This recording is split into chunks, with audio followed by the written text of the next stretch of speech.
Everyone, welcome back to my channel the talkative lady. আজকে দার্জিলিংয়ে আমাদের লাস্ট দিন। একটু একটু মনটা খারাপ লাগছে, কারণ ঘুম থেকে উঠেই এই ভিউটা আমি তোমাদের সাথে শেয়ার করতেও পারবো না, আমি নিজেও দেখতে পারবো না।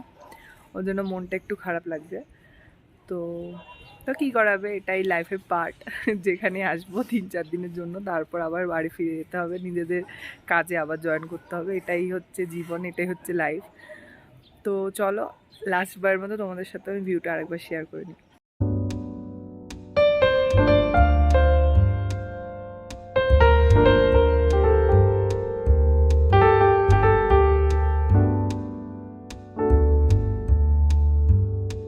এখন আমাদের ব্রেকফাস্টও হয়ে গেছে।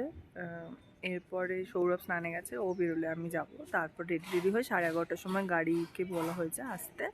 তো ওখান থেকে আজকে মিরিক, তারপর নেপাল বর্ডার হয়ে যেরকম প্ল্যান ছিল ওরকম গিয়ে তারপর কোথাও একটা লাঞ্চ করতে হবে। সেই লাঞ্চ করে তারপর আমাদের রাত্রি 8:30 ট্রেন, তখন উঠে একদম ডাইরেক্ট বাড়ি। তো চলো দিনটাকে স্টার্ট করা যাক। আর তোমাদের এই ভিডিওগুলো কেমন লাগছে প্লিজ অবশ্যই আমাকে কমেন্ট করে জানিও। আর যদি ভালো লাগে, আর যদি কোনো ইনফরমেশান লাগে আমাকে প্লিজ কমেন্টে জানিও। আমি যতটা পারবো আমি শেয়ার করবো। আর আমি প্রত্যেকটা ভিডিও লাস্টে আমি প্রত্যেকটা দিনের যে ডিটেলস যতটা আমি জানি, কোথায় কোথায় গেছি কী বৃত্তান্ত, আমি সবই শেয়ার করে দেবো। তো এইটুকুই। তোমাদের যদি ভালো লাগে প্লিজ লাইক, কমেন্ট আর শেয়ার করতে ভুলো না। আমার টিডি জিন্স একই আছে, বাট টপ আর সোয়েটারটা আলাদা হয়েছে। এই সোয়েটারটা এখন খুব ট্রেন্ডিং চলছে, তো এটা নেওয়া হয়েছে। আমি ইয়াররিংসটা পরিনি, ওটা পরতে হবে। তো এখন রেডি হয়ে গেছি, গাড়ি আসবে তারপরে আমরা বেরিয়ে যাব। তো চলো, বাই ফর নাও। এখন আমরা কোথায় দাঁড়িয়ে আছি বলো তো? এখন আমরা দাঁড়িয়ে আছি যে নেপালে, কারণ এই রাস্তাটা ইন্ডিয়ার, আর ওই পাশটা হচ্ছে ইন্ডিয়া, আর এই পাশটা হচ্ছে নেপাল। রাস্তার এই পাশটা পুরোটাই নেপাল, আর ওই সাইডটা তো নেপাল। চলো তোমাদের ভিউটা দেখে, টপ পয়েন্ট থাকে।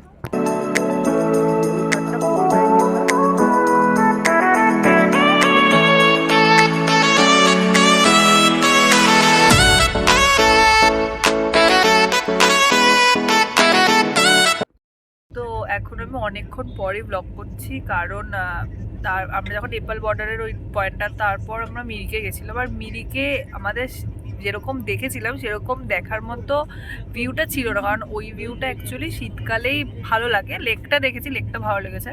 আর তারপরে মিরিক থেকে আমরা লাঞ্চ করে এখন বেরোচ্ছি, তখন পাহাড় থেকে নামছি, প্রচণ্ড গরম ছিল, শরীর খুবই খারাপ লাগছিল। ওর জন্য আমি তখন আর কোনো কিছু শ্যুট করি না, এতটাই শরীর খারাপ লাগছিল, আমি তো ভেবেছি আমার ভমিটিং শুরু হয়ে যাবে। তো যাই হোক, আমি ঘুমিয়েছিলাম।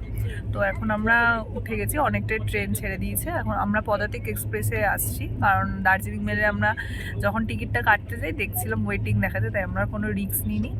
তো আজকে এইটুকুই, আমি ব্লগটা এখানেই শেষ করছি। আর যাবতীয় যা ইনফরমেশান আছে আমি ব্লগের লাস্টে ওটা ভিডিও করে আমি অ্যাড করে দেবো ক্লিপসগুলো।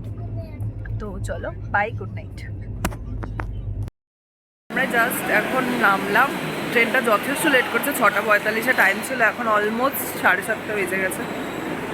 আর কি বলবো, এখন পুরো গরমের দেশে এসে পৌঁছে গেছি, লিটারেলি গরম লাগছে। তো চলো, বাই। আর ব্লগটাকে আমি এখানে এন্ড করছি।